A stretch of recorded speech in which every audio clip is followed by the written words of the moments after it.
Welcome to Therapist Off Script, a podcast designed with therapist in mind as we discuss all things psychotherapy practice, the good, the bad, and the truly mind-blowing adventures of being a therapist in process. Hang on as we dive deep, join together, and empower others for the journey of a lifetime. What are we doing today?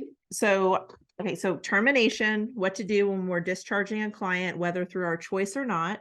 And there's some different things to talk about, from prevention and some reasons to why a client may decide to terminate. We'll discuss some tools that could be used maybe in response, different scenarios throughout, steps to take, next steps, and then risk that may be associated with a client termination, whether the client's deciding to terminate or the therapist is prompting the termination. Sounds good to me. That's like one of my favorite things that you say. Sounds good to me. Yeah, because the way you say it, it's got like this inflection. It's got like this inflection, and I like the way you say it. And so it's like one of my favorite things that you say. Sounds good to me. Yeah, so let's do it. Welcome to Therapist Off Script. We are two therapists, Jen and Alyx, in the mental health and wellness space, coming together from different points in our profession to unlock the world of healing arts and all that it holds of being a psychotherapist in practice, regardless of where we are in the process. While we are therapists, this podcast is not meant to be therapy or supervision. Should we mention clients, we are committed to safeguarding our client confidentiality. Please know that information presented here is intentionally de-identified, with details changed and are often a representation of common challenges we've witnessed within the struggles of life and simply being a human. Come spend time with us as we show up as unapologetically us. We are Therapist Off Script. Termination. Where do we want to start? Haha. Well, have you ever, of course, de-identifying information, changing some of the details. Have you ever experienced termination? And with that question, was a client prompted, you prompted, and kind of like take us through it? Yeah. So yes to both. And I think the first thing is, with my traineeship, we already knew that we were moving back up here. So I ended up having to terminate with all of my clients there, kind of all at the same time. And with that program, a lot of my clients had already transferred to me from the previous associate. So that was a little hard because for them, it's like, not again. And so because of that, I worked with my supervisor to see if we could transfer them to somebody who was licensed or who wasn't planning on leaving anytime soon. That way they have more longevity because they had already been through 1 year with therapist A and now 1 year with therapist B, but we have to switch again. So unfortunate.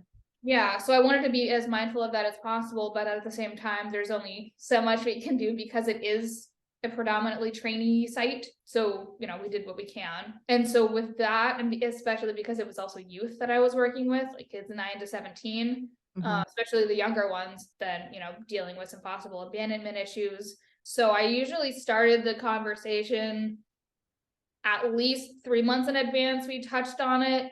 And then every month up until, and then basically the last month was every week, just like working on processing and doing I did a graduation session at the end. Yeah. And because it was the majority of my sessions were on Zoom, I changed my background, which is actually something I still do with my online sessions today, or just like something that I've adopted ever since. So if I know that it's the last session with the client, I will change my background. So as far as termination goes, that's one of the main things that jumped out at me. Just it was part of, I signed on for a year, so I knew that the end was coming. Yeah. So I was able to prepare my clients for the end coming. I'm trying to think, let's see, as far as the next step of my journey, then I had for my first associateship and having those clients. And then when I was in a situation where I need to switch to a different practice altogether, just for multiple reasons, having to have a conversation with the clients, and ultimately, the decision is up to them. So I will be moving on to a new role or a new position or a new company. So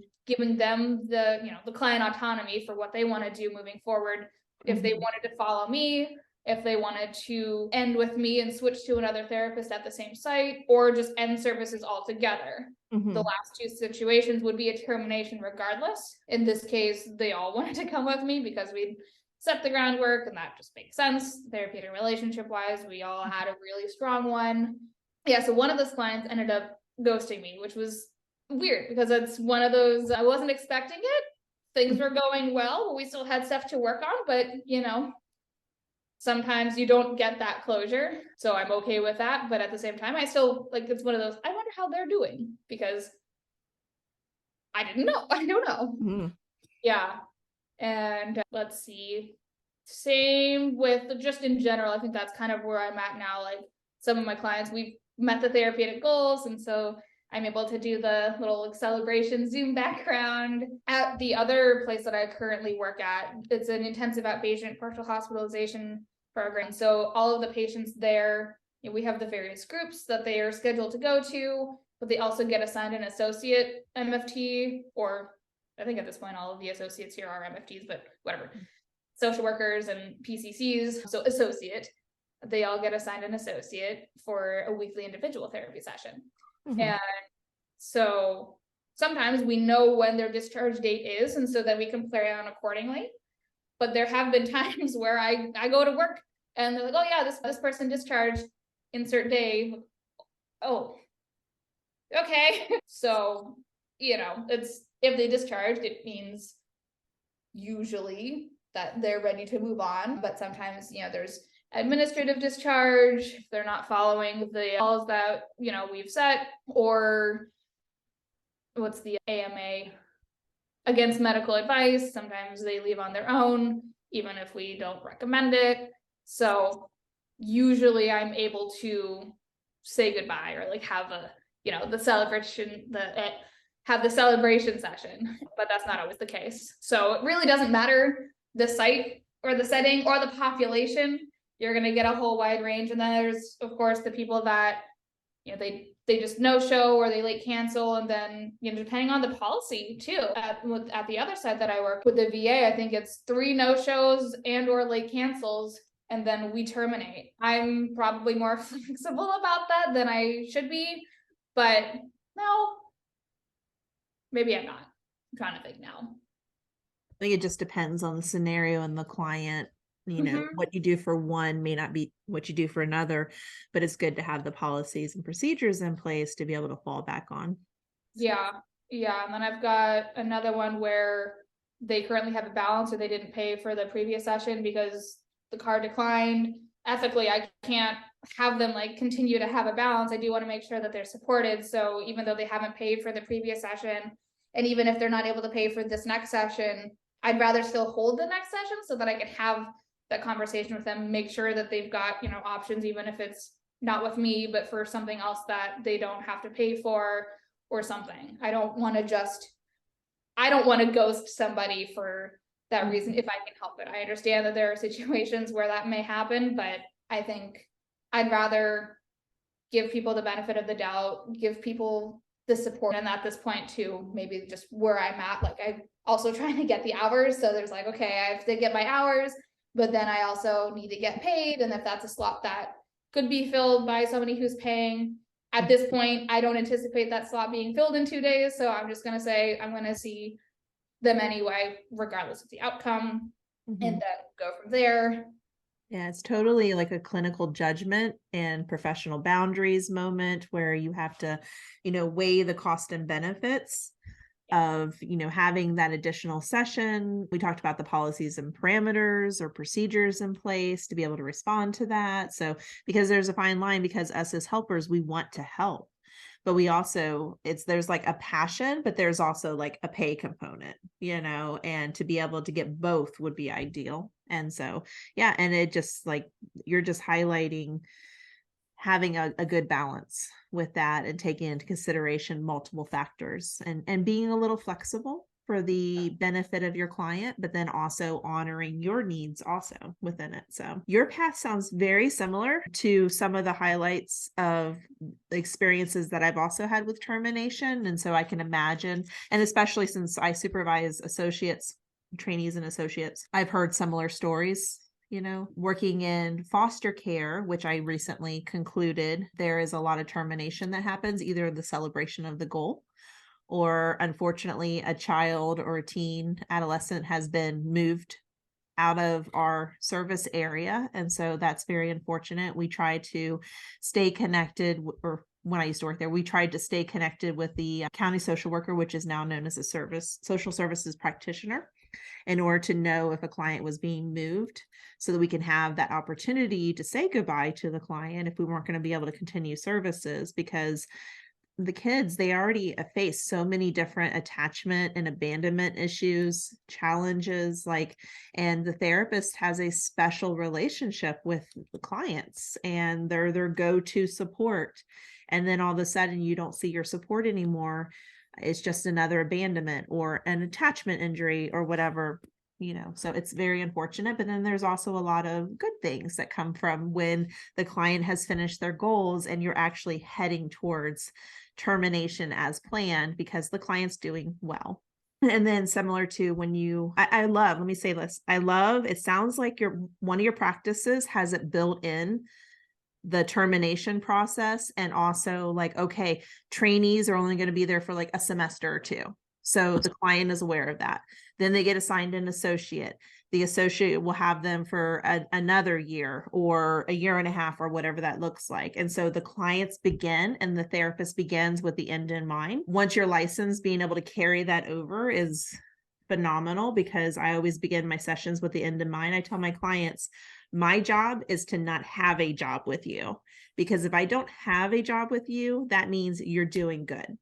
And if at any point in time after we terminate, if you're not doing so well, seek me out, because clients have booster sessions with me, or they full force come back, and that's okay. That's so healthy and proactive. It shows me that you're in tune enough with your own well-being that you know when to reach out for help. And so I normalize, if you're doing well, yay, high five. And that comes into the ethical codes too, with, we don't want to financially exploit our clients, keep them in sessions longer than they need to be, so there's a whole variety. Yeah. I'm glad that you brought both of those up. The goal is for you to not need me. And I tell my clients that too, periodically. I start with it and then also just throughout. So yeah, my goal is for you to not need me or to work me out of a job.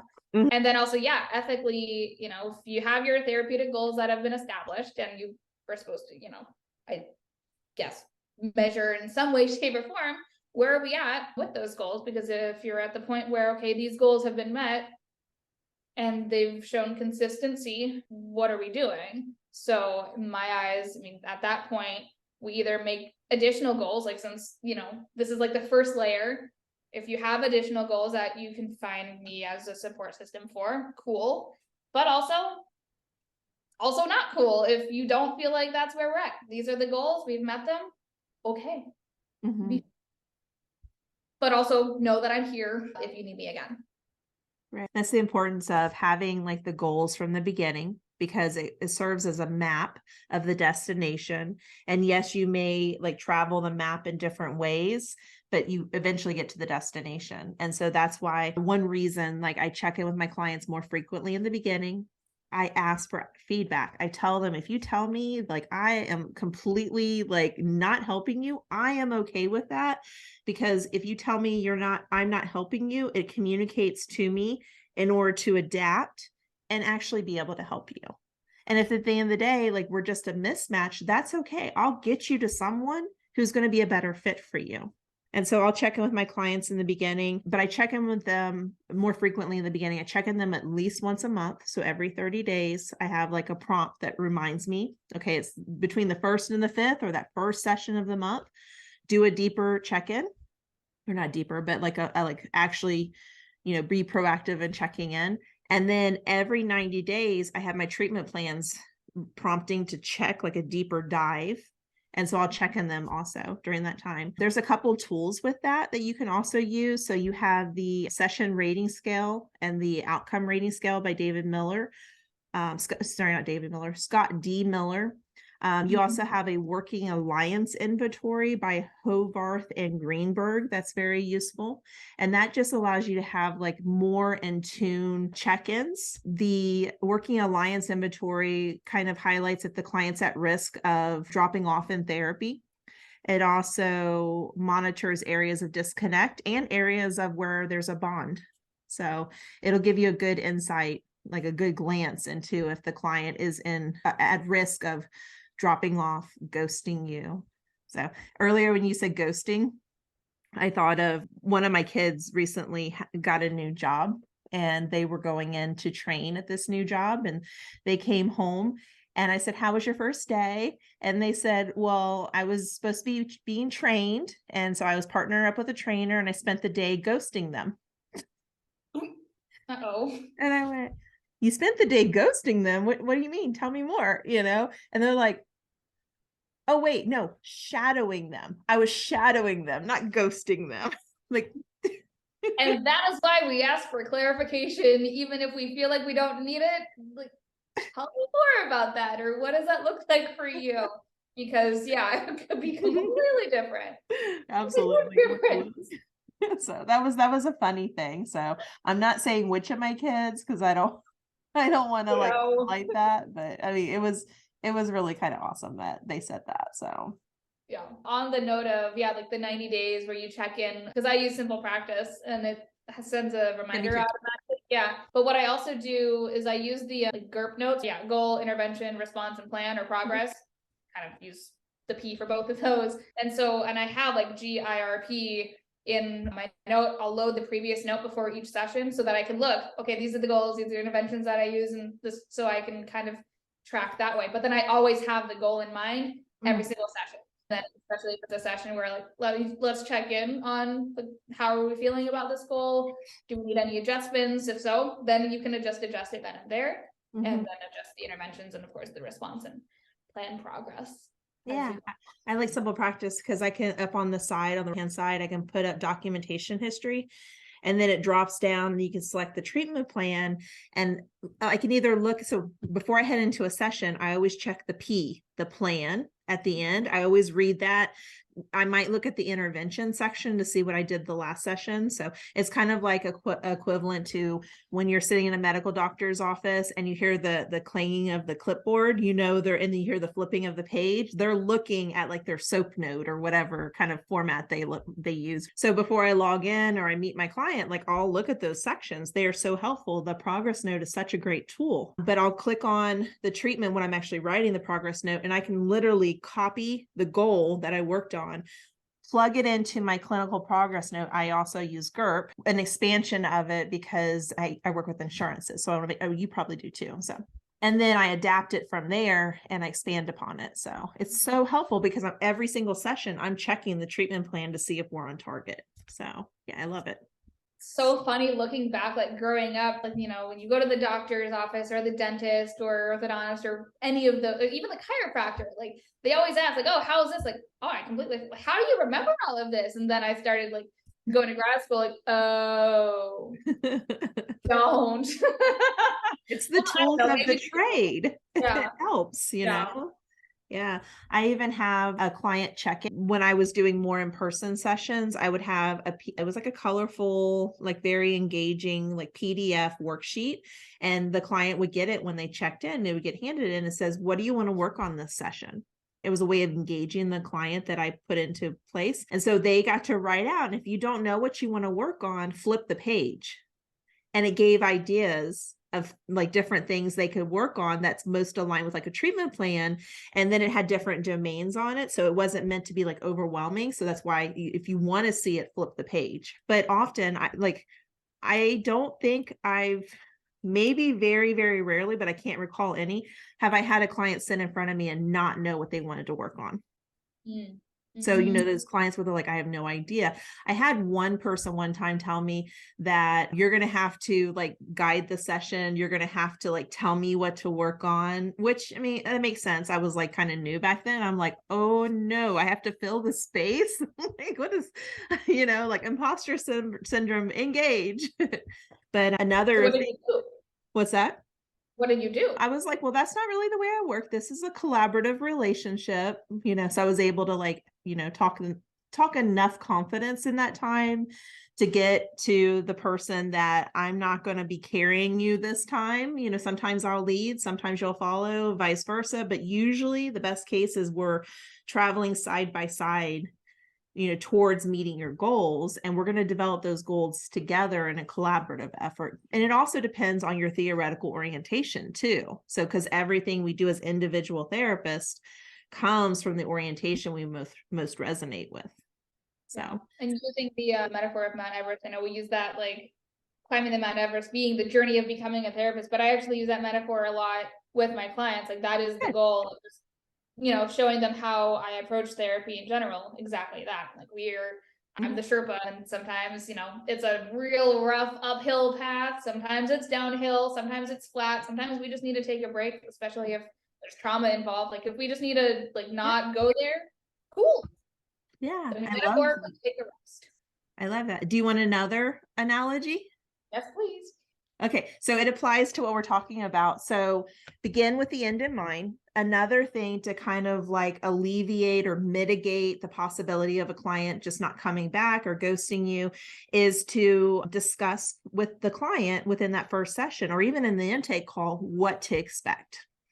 And so one of the things that I use, depending on the situation, is the fish tank analogy. Have I shared the fish tank analogy with you?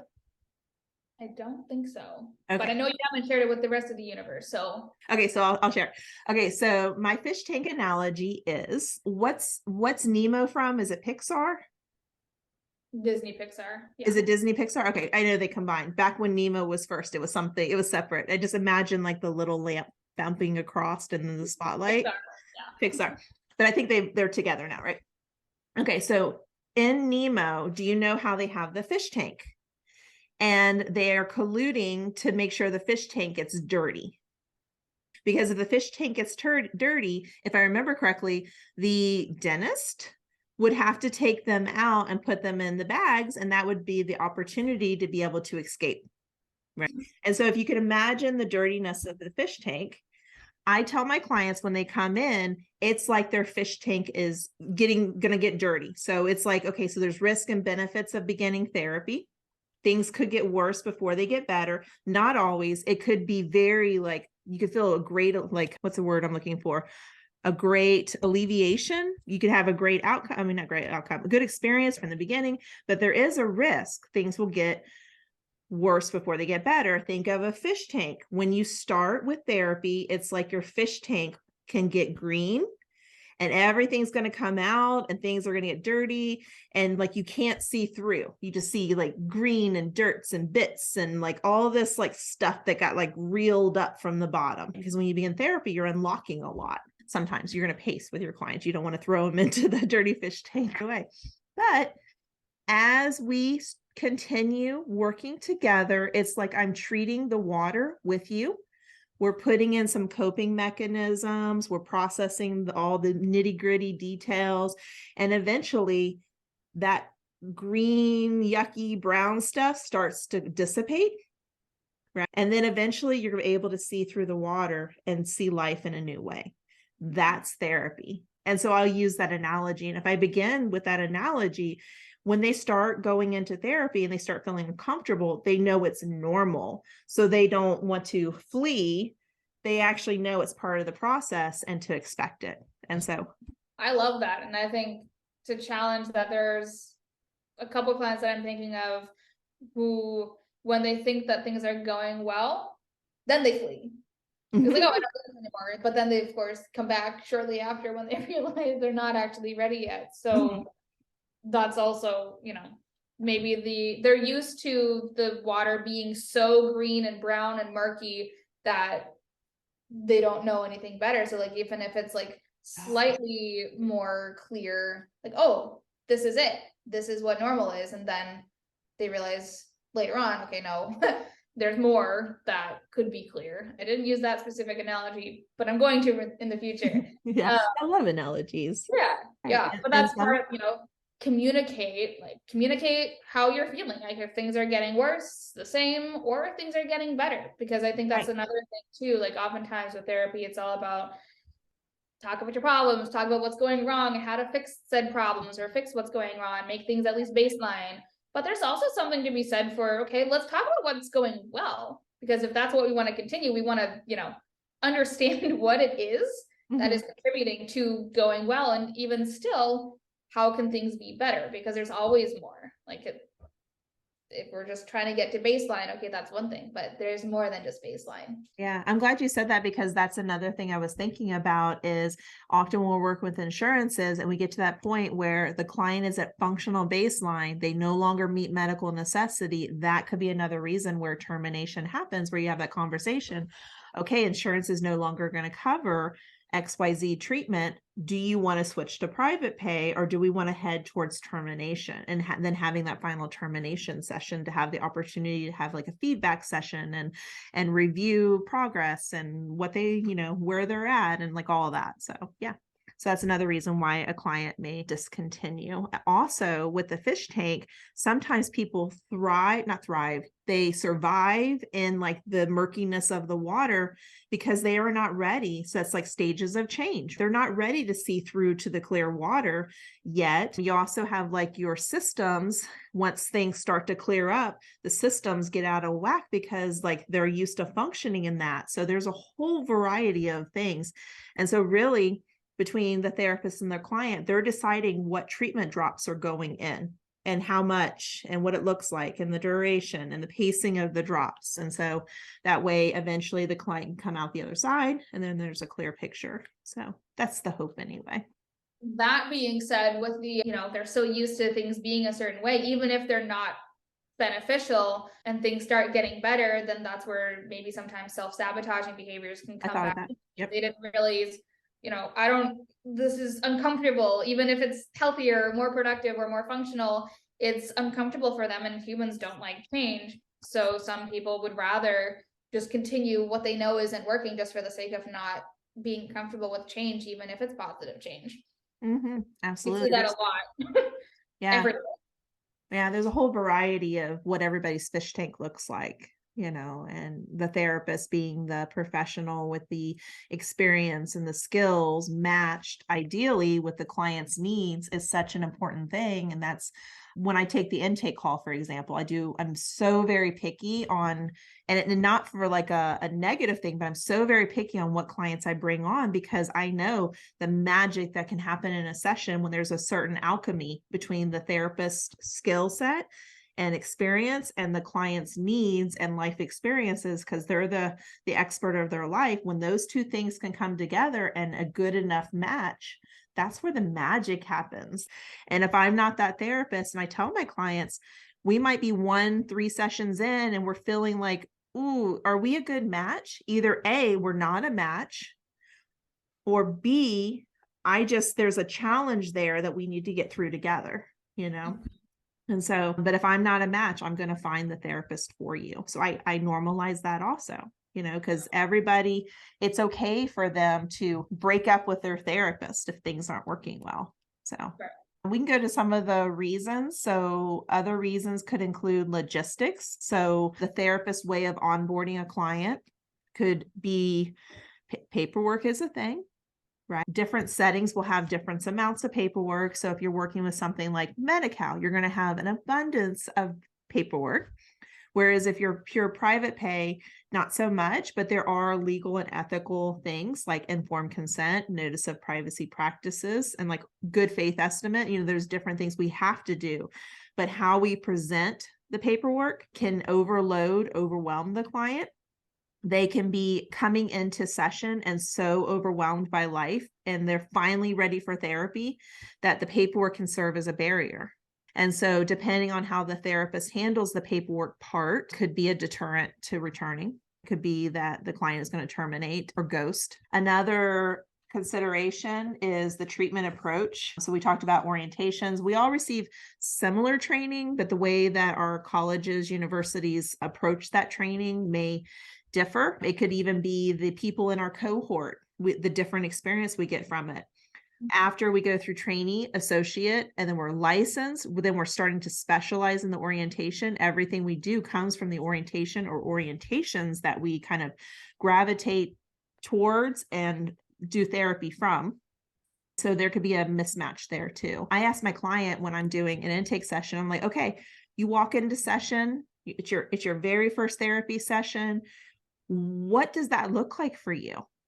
And then I let them talk it through, and I'm listening for clues. If they like just want to come in and be able to talk with someone, just have support of an unbiased person, someone who's just going to be there for them in their corner, someone who's going to give them tools. It gives me a lot of clues. And so I'll say, okay, on the continuum, would you want to do more like, just being able to talk, or do you want some like action-based tools that you can take with you? Where do you fall on that continuum, or do you like both? Because that gives me a lot of feedback if I'm going to be a good fit for them. Something else that I do too, especially in the I guess if I do a consult call or if we just do the first session, depends on where we're at. I'll always ask if they have previous therapy experience, and if so, what worked for them, or what did they like, what didn't work for them, what did they not like? Because that also gives me similar information too. And then, if they don't have previous therapy experience, what are their expectations, or if there's stigma involved, like what is that? That way I know how to break said stigma, or I can work with them on, psychoeducating them about psychotherapy. Right. It gives you a lot of clues and directions to head or not to head also. Another thing could be a relationship rupture, because when you're in a therapy room, it's like a microcosm of the bigger society in general, and their experiences comes to like fruition in the therapy session, and there could be relational ruptures. So, having that open feedback in that relationship, studies show it's not so much the tools that are used in therapy, but it all comes down to the relationship that was built and that appropriate bond of a therapist and client. And so that could be another reason, like a therapist is prioritizing the tools over the relationship. Mm-hmm. Yeah. Financial concerns could be another. Right. Like they start sessions, they thought they could handle it. And then you as a therapist have to be able to respond ethically. Do you do a sliding scale, reduce fee? Are you able to do that if you're working within insurances, there's like usual and customary fees. So there's so many components to that, not the topic of this podcast. So I won't go into it. Something else that I've done too is like especially if they're kind of in a place where I feel good about doing every other week, like keep the same fee, but every other week, then it's kind of, especially if we're at a place where we're kind of on our way to termination anyway, because goals are achieved, or just in general as another option of doing every other week, maybe like scheduling, that way they can, work that extra hour. Mm-hmm. That's something that I've done as well. We're also at a place where it makes sense to terminate, whether because we've met our goals or scope of competency practice or whatever. Like it's kind of one of those signs from the universe. So on the track of, say you have a client who the card declined, and you have that conversation with them and they're like, really, I can't afford it. That's where, you need to decide if you're going to be able to, like I said, do a reduced fee, or if you're going to have to discuss termination, because we need to be paid for our work, and it is hard work. Also taking into consideration the client, like if they're at risk, we can't really necessarily terminate, especially if they're having like suicidal ideation, et cetera, et cetera. But if it's appropriate and we're like, look, I cannot reduce my fee. All of my reduced fee spots are taken at this time, whatever that scenario is, you want to make sure that you're offering alternatives. Here's community mental health. This may be Open Path is another resource that is out there. The Open Path Collective, I think it's called, because the last thing we want to do is client abandonment. Like, sorry, you can't pay my fee, I'm out, which also highlights, so good, like having those conversations, because it's a missed opportunity if you just, sorry, I'm not going to have that feedback session, because what if the client has such a bad experience from their perspective and they're never going to return to therapy? Yeah. Right. Yeah. Openpathcollective.org is the site. And it looks like they've got for in office and online individual between 40 and 70. And then for couples and families, it's 40 to 80 or between. So. Mm-hmm. Yeah, I think they just raised that then, because last I heard it was like the most you could charge was 60 for individual. You saying it's up to 70 now? Yeah. Yeah. Okay. That's good to know. Which is still better than 120, 150, 180, whatever. Mm-hmm. Couples can go up to like 350, 600, it can get pretty pricey. So, and and you're paying for the skills and expertise of that therapist. So another thing that can come up is your client comes into session, very first session, and you remind them of their aunt. You know, you got Right. transference, countertransference happening. It could be coming from the client or it could be coming from the therapist. And so if it's coming from the therapist, being able to have your consultation, supervision, being able to do the self of the therapist work, being able to analyze where that's coming from. We might have our own triggers that we thought mediated, but they're not. And so we need to go get our own therapy. There's a variety of things with that could happen also. Yeah, keeping in mind countertransference too. And that's not necessarily a reason to terminate as a therapist, but there are times where, yeah, maybe. So that's why we consult. Like I used to have a client that their first name was the first name of my mom, and then they talked about their husband, who was the name of my dad. Like, but like they don't remind me of either of them, like the stories that she said about her husband and her person. Like that's, but it was just one of those. Might be like a bleep on the, you know, like the lie detector where it goes, yeah. It might just be a little bloop, a little bleep. And then you're like, okay, is there something there? Nope, all good. Yeah. And, you know, the therapist, when they're sitting there with the client, they're usually there's some work going on inside to determine the paths to go, what areas to highlight, when to bring the patterns together, when to, you know, offer some helpful tools, when to deepen the process. I mean, there's a lot going on in the therapist's mind and heart, and we might be body scanning. One thing that could happen where it may be appropriate to refer is, say you just had a tragic loss of a loved one, and then you're coming to sessions and you have a client who comes in for grief and loss, and they start talking about it and it takes you down.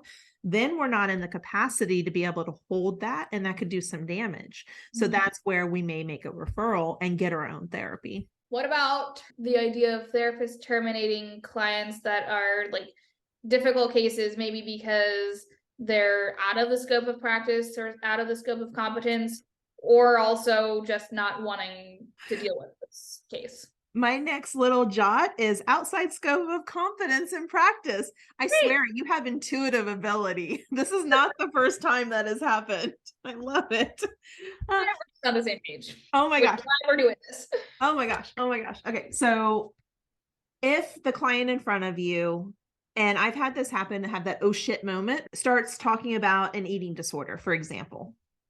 And I go, oh my gosh, like I don't specialize. I know enough about it to not like do damage, but I also don't specialize in it. So that would be something I would need to refer out. Same thing with like substance use abuse. I know enough to not do damage, but I'm not going to specialize in that. That is not my area of specialty. And so it would be like equivalent to me needing a heart surgery and my referral goes to a foot doctor. The foot doctor trying to do a heart surgery, right? We all, like as therapists, have different specialties and niches. And that goes back to we receive similar training, but then we get different areas of expertise as we're, you know, coming out of school and beyond. And so sometimes that scope of practice, yes, it may fall in our scope of practice, but it may not necessarily be our scope of competence. And so we need to like know if okay, we're going to tell the client, look, this is not my area of specialty. If this is going to be something that we're going to want to focus on, I may need to refer you. And it doesn't mean that they can't get referred to an eating disorder specialist or like a body image. I do some body image, but body image specialist. And we're focused on something else over here. It's okay for you to have those two therapists as long as they're not overlapping, because I don't want to do a disservice to the client. But say something came in and they were talking about, trying to think of like not a specialty, but something that might show up. Say we're using anxiety. Let's say I'm treating anxiety and someone comes in and they start having difficulty with depression, just a general example. I specialize in both, but say I didn't specialize in depression, and say I was like a trainee and I'm starting to learn, I would have to get supervision and consultation. But I would tell my client, I currently have a little bit of experience in that. If you want to continue working with me, I am willing to continue and take trainings and courses and consult and get some really good, maybe some nuggets of information to bring in and to be able to deepen the awareness of it. are you wanting to stay with me or would you like a referral? You know, so you're just being very transparent within that. So yeah. Very good. What's your thoughts on it? Yeah, I guess my question would be, so how do you determine if something is in fact out of your scope of competence versus it's just your imposter syndrome talking? So scope of practice is what we can all do as a broad overview. Yeah. Scope of competence is what training we have within that overarching. So it's like more specialized. Yeah. So what I do, okay, so there's two answers to this. One is what I tell my supervisees is sitting with it. How comfortable do you feel? Do you see yourself specializing this in this certain area, like in the future?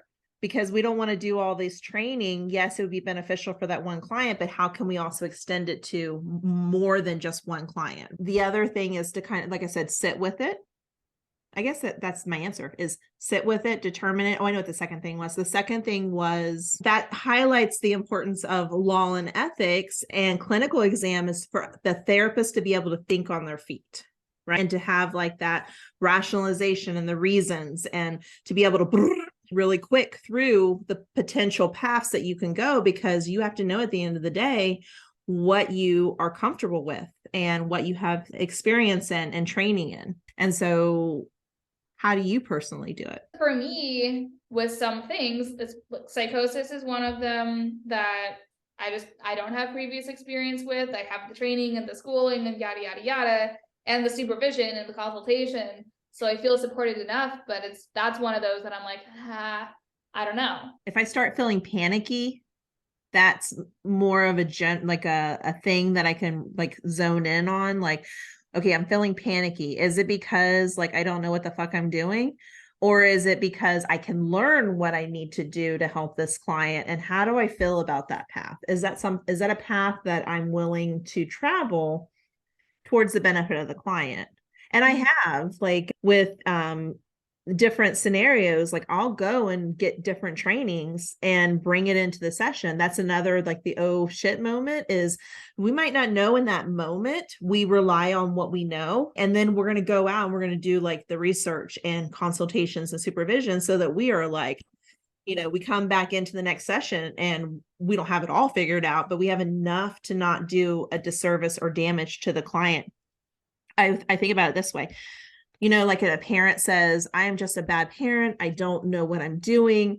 I have no clue. I'm going to do damage to my child. I don't know what to do. And just the fact that they're saying that and they're concerned about that, I'm like kind of like paralleling with imposter syndrome. As a therapist, we go, I don't know what I'm doing, or at least we feel like we don't, even though we're like master's level, you know, therapists. I might do damage to the client. What tools do I need? And so it's like a parent reaching out to support. What tools do I need? What do I not know? It's the clinician reaching out to the supervisor or consultation.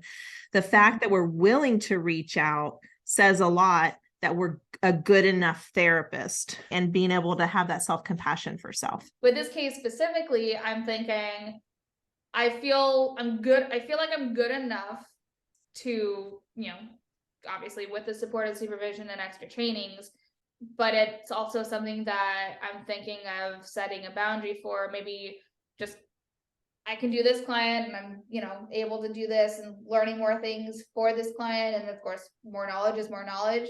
Mm-hmm. But this is also, you know, as an associate, I'm learning what I really like working with and what I really don't like working with. And it is okay to say, I will not work with clients that fit insert whatever category.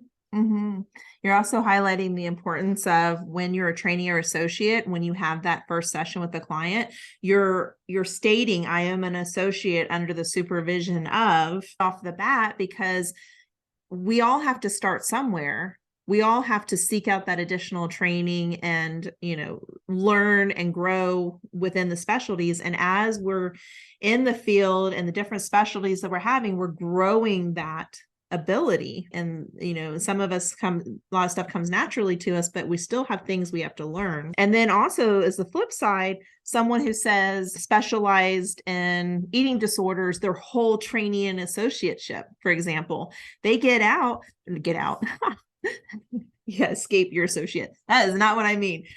You finally become licensed, right? You have to decide, okay, am I going to continue with eating disorders? Yes, I know a heck of a lot about it, but does that bring me joy and passion and spark me and put me in my flow state to the service of my clients? Because it's going to show up in the room. Or am I at a point where I want to get additional training and start specializing in this area? You're never stuck. It's fluid within the field. So you're never stuck. You get to decide. So what I will add, and maybe I don't know if this is like on your last point, but as far as terminations go, like we can terminate clients if we feel like we need to refer them to somebody else who is more competent in whatever the thing is. But ethically, if you are terminating for the reason of, I just don't want to work with these people, that's not. No, because people challenge us in ways that can grow us too as a therapist. Yeah. And just like you're the holder of that person who probably in general society shows very similar things, and people in general cannot hold that person's stuff. You're the exception within that. It becomes an opportunity to get the client to that next level in a space where someone can tolerate, and it doesn't mean you're being abused. Like, that's not what I'm talking about. I'm talking about a healthy form of challenge where both you and the client have the ability to grow. So, because therapy ain't an easy gig. And what I will say is if you do decide, or when the client is actually going, it's noticed that there's going to be a discharge, because whether the client's met the goals or you're doing a referral, it could even be a referral to a specialist in the benefit of the client. Adding a discharge summary to your clinical chart for the client of where things left off, any recommendations, just general notes to jog your memory should the client come back, because sometimes they do, a lot of the times they do. And just add that discharge summary and before you make that client inactive. Me personally, if a client has to attend with me at least one session every 30 days, more of a maintenance stage. And I'll offer to the client, if it's like, do you feel like you're still getting benefit out of therapy? Let's do a check-in, because I'm not going to hold a client in sessions for eternity because they're afraid to break up with me. I actually engage in those conversations. But they have to attend with me at least every 30 days because there's some liabilities to having a client on your caseload that's just open and not attending sessions. So you want to make sure you're discharging them. So one more thing that I would say, I can't promise it'll be the last thing, is often when clients ghost us or decide they're going to terminate for whatever variety of reasons, there can be an internal blame. What have I done? That's where imposter syndrome can show up. Also, I'm not good enough. The inner critic is unleashed. Am I even in the profession? All those things are normal. And so recognize, notice them, name them. This is more of an act thing. Like, notice and name, be curious and open about that. It can also be an external blaming of the client. The client wasn't ready. The client isn't showing up. They're not engaged. I'm pulling the client instead. I'm not going to work harder than my client, all of that. Like, it's the client's fault. They're not committed. That's a lot of thought traps. Using cognitive behavioral therapy as an example for ourselves, the best practices we're going to teach our clients are going to be the practices we ourselves use. I would just say that each termination is going to be a learning and growth opportunity. And if we take the ability to analyze, to see the patterns, to get the consultations, and to do better. That's all I got to say about that. If you'd like to hear more, please do not forget to like and subscribe on your favorite platform. You can learn more about us at therapistoffscript.com or by visiting us on Instagram at therapistoffscript. We welcome connections, comments, and feedback, or to simply say hi by engaging with us on Instagram or through our website. Thanks for spending time with us today, where we dive deep, join together, and empower others. We are Therapists Off Script. Be sure to check out our show notes for links and resources shared within this episode. No, I think that's all I can think of at the time being, and if something else comes up, we'll do part 2. I think I got everything. I mean, of course, as I'm sleeping tonight, things may come to surface and I'll wake up and I'll be like, Alex, we missed a golden thing about termination. Yeah, and after 4 a.m., I'll see it and I'll respond.